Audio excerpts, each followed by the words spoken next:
So a video here that's going to bring a lot of these pieces together, whether it's cholesterol or cholesterol-derived substances, how we think about cardiovascular health, all of these things sort of coming together here to talk about vitamin D3, vitamin K2, and then calcium ions. So just to give a little bit of background as to these three things. Remember we talked about vitamin D being derived from cholesterol, right? So you can almost see that maybe there was a four-fused ring system there that somehow got broken apart to create vitamin D, okay?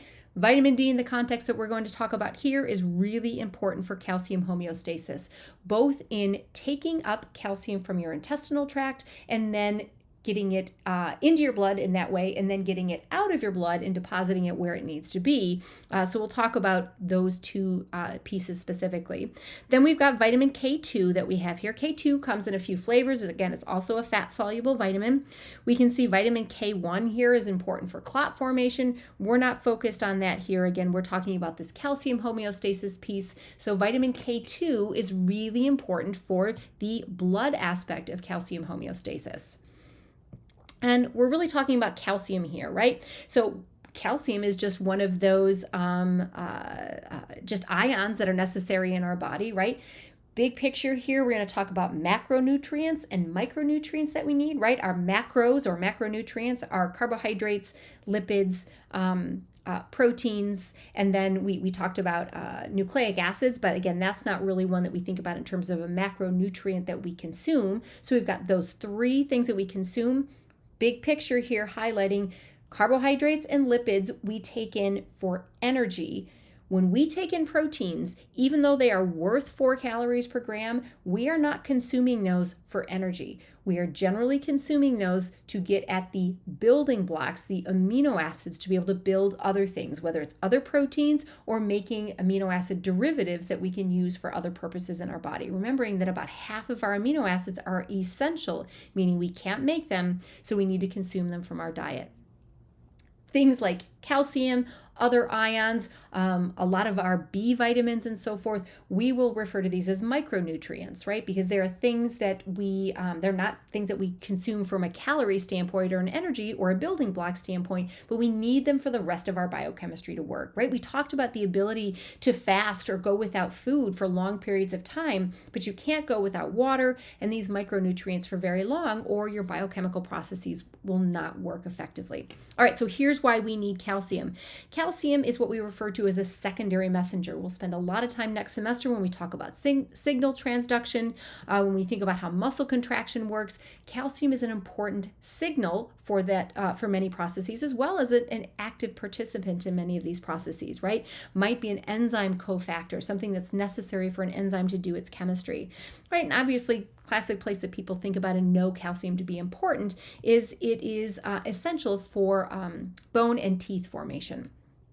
So related to that is this idea of having too much or too little calcium in your blood, right? So anytime we see anemia, we want to think about levels of something in your blood. When we talk about urea, that's going to be levels of something in your urine. So when we talk about measuring amounts of things, we often measure quantities of things that are either in our blood or trying to be excreted in our urine. So when we talk about hypercalcemia, we are really talking about elevated levels of blood calcium.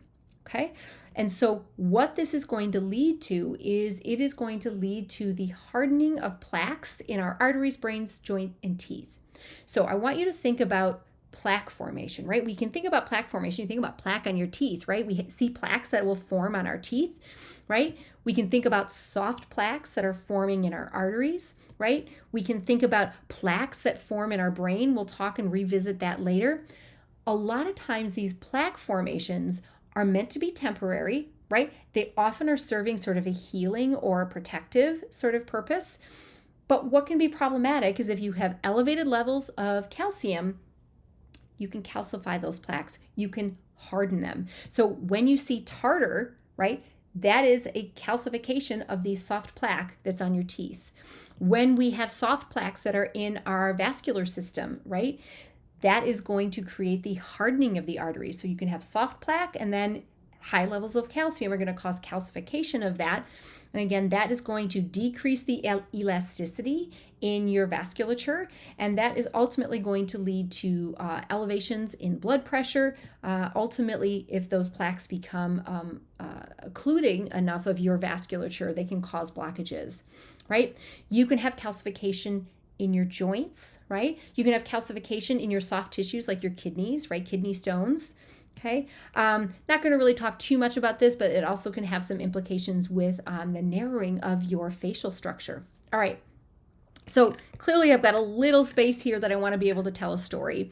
And the idea is clearly maintaining and having enough calcium in your blood is important. So we need to take it out from our dietary sources and bring it in. But we need to make sure that it goes where it's supposed to. So we've sort of got this calcium flux, if you will, that we need to bring it in from our GI tract and make sure that it exits our bloodstream to go where it needs, because we don't want high levels of blood calcium. Okay, so here's how calcium that flux is mediated by both vitamin D3 and then vitamin K2. So if we're going to bring in calcium, it has to come in from our diet. So we've got calcium here that's going to be in our intestines, right? And in order to bring in calcium from your intestines and get into calcium in our blood, so calcium in our blood, we're going to use vitamin D3 to facilitate that, okay? That is going to increase our calcium uptake by about 25-fold. So a significant enhancement of the ability to take calcium out of your GI tract and get it into your bloodstream. Now, if we don't do that, we're basically then going to not have enough calcium anywhere in our body. So it's important that we are able to take calcium out of either dairy products, or if we're taking a calcium supplement. Frequently, you will see calcium supplements have vitamin D3, and as we'll see in a minute, they often have K2 with it. Now, it's not uncommon to not have that K2 piece, right? A dietary calcium supplement will often have D3 with it because you cannot get it effectively out of your GI tract without D3. But herein, I'm going to highlight why it's important to have both D3 and K2 in a calcium supplement regime. So in theory, what we want to be able to do is take that calcium that's in our blood and, importantly, deposit where we need it, which is largely in our bones and our teeth. And here's where we need vitamin K2, because in order to do this, you need both vitamin D3 and vitamin K2. So D3 and K2 are both necessary to pull that calcium out of your blood and deposit it into your bones and teeth. So if you happen to be K2 deficient or both D3 and K2 deficient, what's going to happen is you're going to have excess calcium in your blood. Okay, and again, this is going to be happening when you have a vitamin D3 and or K2 deficiency. Okay, so again, this is like pinching our pathway right here. Pinching our pathway here is going to mean we're going to have elevated levels of calcium in our blood and deficient levels of calcium going where it needs to in our blood and our teeth. So this again leads to this state of hypercalcemia. Okay, and ultimately this is going to lead to that soft tissue calcification. Now, from a cardiovascular standpoint, that's really problematic if that's happening in our vasculature, right? Soft plaques generally are going to form first. Let's talk about why soft plaques often form. It generally is because you have some inflammation in your the cells that line your vasculature, right? So what happens is there's something that causes an inflammatory response, right? What's going to happen is you are going to bring cholesterol and other healing molecules to that. They're going to form a soft plaque that's meant to be temporary, okay? But if that inflammation continues, the firemen do not leave that fire, and it sits around for a while. Well, anything that's going to sit around for a while, especially in a situation of high calcium, is eventually going to become calcified, okay? So we are not meant to have those plaques around for a long time, but again, those plaques, if they're soft, they're generally not going to be as problematic as long as you don't have an elevated calcium level that's sort of surrounding them. So one of the things I want you to think about and pay attention to is think about the next time you're at the dentist, thinking about how much tartar you have.